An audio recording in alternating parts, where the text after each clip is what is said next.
We're going to take a quick look at the role of wide forwards pressing opposition fullbacks from the new equipped with attacking qualities and 1v1 skill that can break the press and drive at your back four.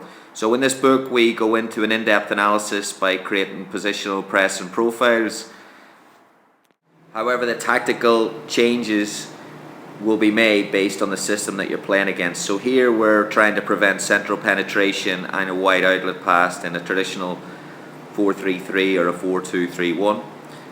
Why we want to prevent central penetration is that it'll turn a potential 3v3 in the middle into a 4v3 where midfielders have to step, there's one player over and the back four is exposed. To prevent a wide outlet pass in a 3-4-3, it disconnects the fullback and then overloads the midfield where a player can break lines and penetrate through the middle. Similarly, in a narrow 4-4-2, the fullback is disconnected and a wide player is given space to turn and can create a 2v2 right down the middle of the field and expose the fullbacks. In this example here, a wide player shows her wide and then wins the 1v1 battle and then keeps possession in transition.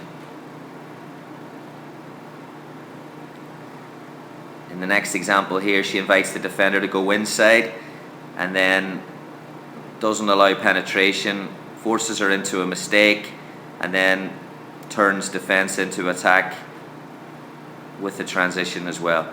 In this one here, it's a 3-4-3. She shows the defender into the passing lane and then intercepts the pass, keeps possession from her team in transition. Starting positions are quite critical.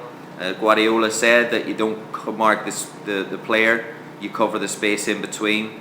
So your starting position, if it's high and if it's attached to players, this will force the goalkeeper to go big, takes your four players out, and all of a sudden you don't have an opportunity to press. So you're better off, instead of taking a position of pressing initially, to take a position inside and invite the pass wide and then press the ball as a team and create a strong side where you can apply pressure.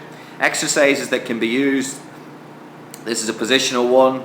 The trigger point is the centre back to the full back, then it's a 1v1. Defender gets 1 point for a pass into the goal and 2 points for penetration through the cone right there. The attacker gets 1 point for winning the tackle, and it's a little competition. The attacker must recover within 5 seconds before the ball's played or they lose a point as well. So the game goes continually, challenges the attackers and the defenders in their different sides of the game, but it also challenges the pressers physically where they must recover quickly at all times. So there is a physical aspect to it as well. Then progressing that into a tactical session where now the fullbacks must receive the ball with some space. The defending team must try to prevent the opposition from scoring in the opposite goal. So the red team are trying to break the pressure and the yellow and blue team are trying to create a strong side, win your 1v1 battles and go from there.